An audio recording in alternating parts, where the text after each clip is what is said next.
Hey there folks, welcome back to another video. Today we're going to be taking a look at a Tots 1978 Myers mask that I'm in the process of rehauling.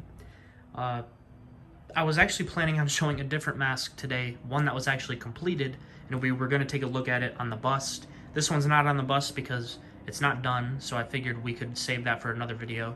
But this particular mask was chosen upon because the other mask, I really don't know how I feel about it. Generally speaking, when I'm done with a repaint, I'm pretty happy with it, or at least I'm proud of my work. And with that particular mask, I really just don't know how I feel about it. So I ultimately decided to take a look at this because my thoughts on it are much more set in stone and clear and concise, if you will.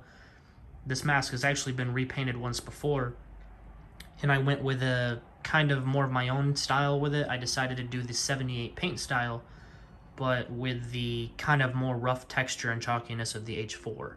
So I did it by hand, and I did it real heavy-handed, and it ultimately just looked like a 78 that wasn't painted very well, so I wasn't very happy with it.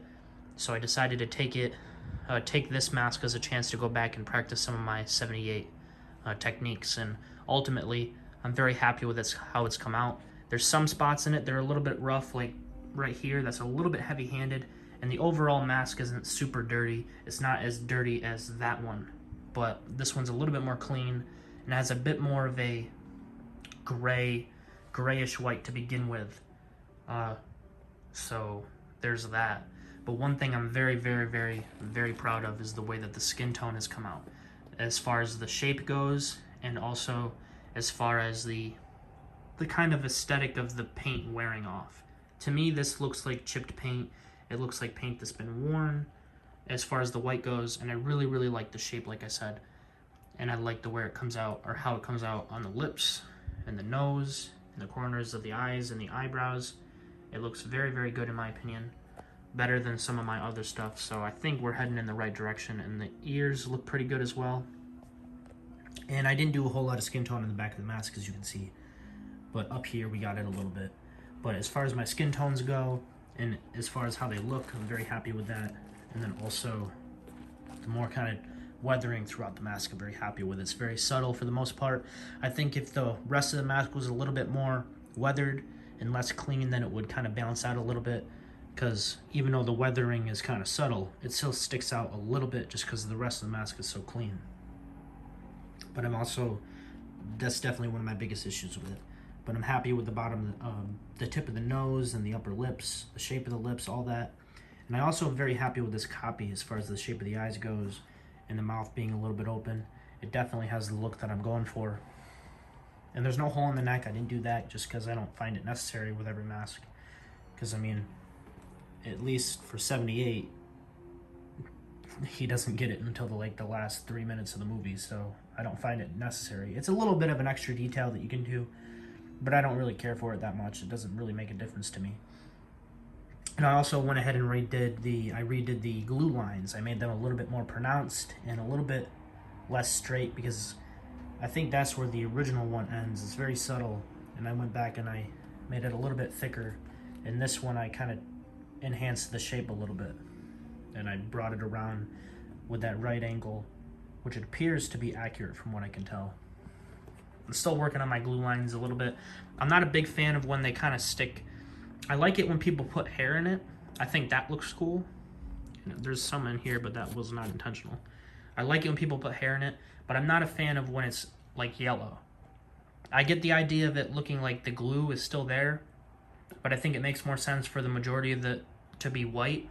If some of the paint's worn off and you can see some of the yellow, then that's cool, but generally people leave the entire thing yellow. And that's not something that I'm the big fan of.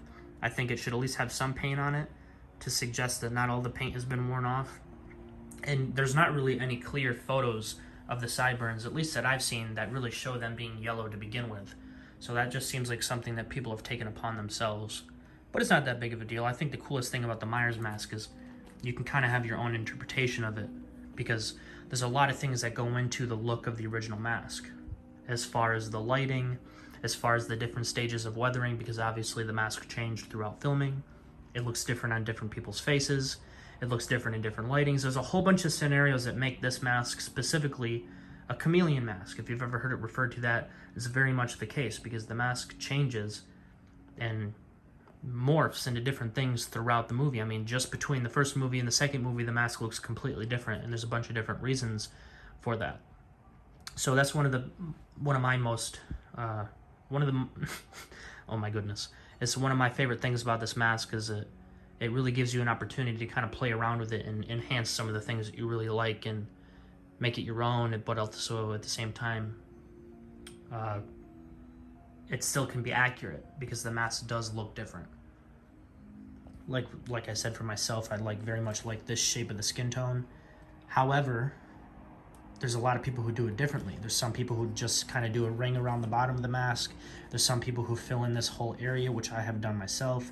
There's some people who don't really do it, which would be an earlier stage in filming. And there's people who go all the way around the neck, like fill out the whole neck to get more of an H2 look. Although I don't think the mask looked like that in H2, and I have reasons for that, which I'll plan on doing a video for, but there's so much you can do with the 78 mask and the H2 mask to really make it your own, but also for it to still be somewhat accurate. And that's one of the coolest things about it. But enough speaking and rambling on. I will try to find some images to show you guys what it looked like before. I know I took some pictures of it, but they're more kind of drenched in shadow and more kind of dramatic photos. I don't know if I have a photo of it that's just kind of neutral lighting like this, so I don't know if I'll be able to show that, but I will try to look for them. But overall, I'm pretty happy with this rehaul so far. I definitely plan on trying to adjust that and maybe, just maybe, making the mask a little bit dirtier, but I might decide against it because I already have that kind of aesthetic with that one. It doesn't look very dirty from here, but it definitely is. And you can see some figures in the background, ignore them. But you can see the overall mask does have a lot of dirt and grime throughout it. It's not specific areas like this. And I would say that the shadowing is much more, it's not really subtle, but it's not targeted, you know, if that makes any sense. Like you can see how the kind of the up by the brow bones, up around the eyebrows, and in that kind of V shape, you can see right here it's much more intentional, but here it's a little bit more subtle. But this is subtle in intensity, this is subtle in shape, if that makes any sense. The cheekbones are still kind of heavy, and that little line right there, just above the actual cheekbone line, drives me crazy, so I gotta fix that. But, like I said, this mask is much more clean. But I do like it a lot. Alright guys, so that's pretty much it. So, let me know what you guys think about this particular mask, or that one if you want. I have done a video on that one and that one if you want to check those out. Those are some of the recent videos. But let me know what your preferences when it comes to the 78 mask. Your types of weathering, the type of skin tone, the overall cleanness of the mask. Let me know what you guys prefer down in the comments below. And if you liked the video, hit like. If you want to subscribe, that would be greatly appreciated. Notification bell, all that good stuff. And I think that's it. So, of course, until next time, true believers.